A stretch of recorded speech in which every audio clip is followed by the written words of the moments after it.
You're listening to Procurement 6, the weekly podcast from the team at Art of Procurement that summarizes this week in procurement in just 6 short segments.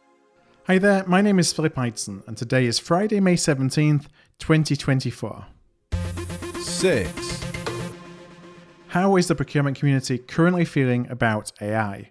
Well, according to Darshan Deshmukh, the president at Procurability, his research suggests that about 20 to 30% of procurement professionals are currently in the resistance camp, fearing the impact that AI may have on their jobs and the rate at which change is taking place, while between 5 to 10% see AI's impact as a renaissance, a welcome opportunity to completely rethink their role.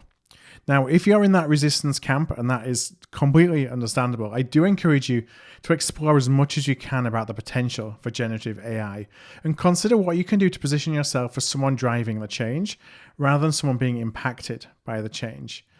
Now, to help play a role in this, not just for AI, but change generally, that was actually one of my primary motivations for launching Art of Procurement almost 10 years ago.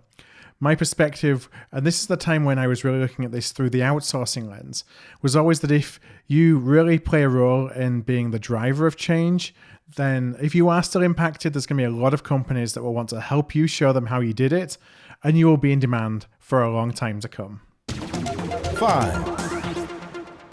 Even unsuccessful RFP bids deserve procurement's time and attention when it comes to feedback.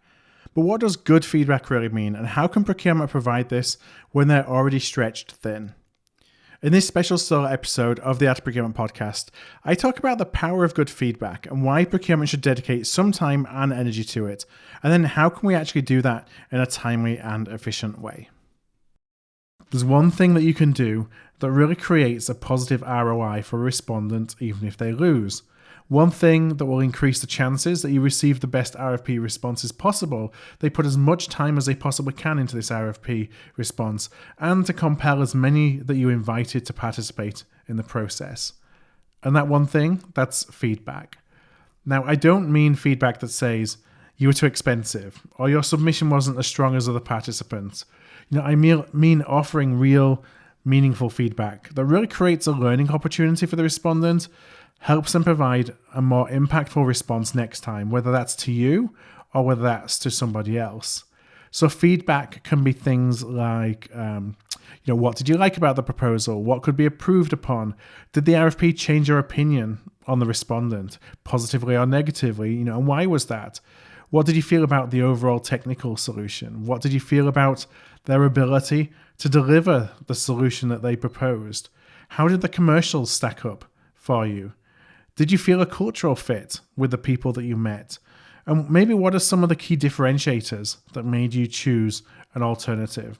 Now, these are questions, and the information that you can provide from these questions are really, really valuable to a respondent. And honestly, it helps offset the disappointment of not being awarded the business because it gives them something to build into the process, to build into their messaging, to build into the story, to even build into their product development as they think about how can they be stronger the next time. To listen to the full episode, go to artofprocurement.com/podcast or click the link in today's show notes. 4. In this week's episode of Art of Supply, Kelly shared research that may, once and for all, prove that empathy is more than a soft skill. And as an added bonus, we learned how AI is being used to improve the empathy of people in customer and patient-facing roles. AI can detect the level of empathy being expressed in notes and spoken calls, being used to monitor call center workers and the results that become part of their performance reviews, to help doctors improve their bedside manner. Now, one experiment, which was conducted by online peer support platform TalkLife, found that combining a human response with an AI guidance led to a 19.6% higher empathetic response.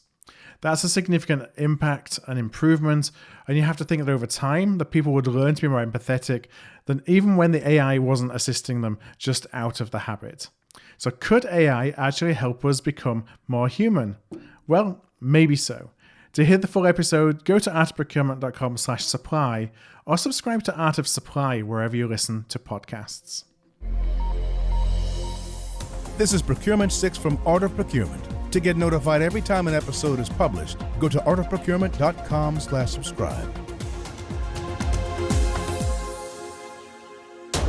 3. Now, there's a theme in this week's episode. Now, this week we hosted a live Q&A on generative AI and the future of procurement. I was joined by Sushil Srinivasan, the Managing Director of Supply Chain and Operations for Sourcing and Procurement at Accenture, by Chris Sarchuk, the Principal and Global Procurement Advisory Practice Leader at the Hackett Group, and Pascal Bensusson, the Chief Product Officer of iValua. Now, while we heard a lot of interesting use cases and information about AI, one of the things that was most striking to me was how procurement's role and focus has changed and how that drives what we need from all technology, not just AI. So, for instance, procurement's increasingly an active guardian against risk. Thinking through the additional activities we'll be pulled into, information we need, and how we set priorities is important for procurement leadership. And that's what ultimately makes us active players in anything, taking responsibility and being proactive about driving change. This was a 30-minute session. We recorded it this week. It's now available on demand, and you can use the link in today's show notes or go to artofprocurement.com/resources to register and to watch that webinar. 2. President Biden announced on Tuesday that he's raising tariffs on a number of Chinese imports, including electric vehicles, solar cells, semiconductors, and advanced batteries. Now, Biden suggested this is an effort to protect American industries from a new wave of competitors that are unfairly subsidized by China. This is going to create quite an impact for procurement and supply chain teams from a cost perspective in the short term, but I also see a bigger picture here in accelerating the reshoring or nearshoring of global supply chains to alleviate geopolitical risk. And the US government seems to believe that this isn't going to happen by free markets alone. Now, I went back into the AOP archive, and all the way back in 2018, I spoke with Bill Michaels, who's now Chief Commercial Officer at Lavernier AI, for an AOP podcast discussing what procurement can do about tariffs. Among his pieces of advice were to negotiate directly with your suppliers to mitigate the impact so your increases are not as high as a tariff increase, but also explore legal avenues to reclassify goods to attract lower tariffs. Now, Bill also warned buyers to be careful against resourcing business, moving business to a single supplier, creating new monopolies as others are shut out of the market, which would then increase prices further. 1. On June the 5th, we'll be joined by Darshan Desmuk, the President of Procurability, who I mentioned in today's top at the beginning of the episode this week, for a webinar that pits renaissance versus resistance and embracing human-centric AI. Darshan will join us to discuss the various human-centric aspects of AI and how procurement can play an active role in shaping and guiding the rapid changes that are happening across almost all industries. So what does human-centric AI actually mean? How effectively integrated AI can augment procurement's efforts, and use cases about the additional results that procurement can deliver. You can register using the link in today's show notes to join us live or receive a link to watch the replay on demand. Thanks for listening. We'll be back next Friday at 6 a.m. U.S. Eastern Time. If you've enjoyed this pod, help us grow and tell your peers to search for Procurement 6 wherever they get their podcasts.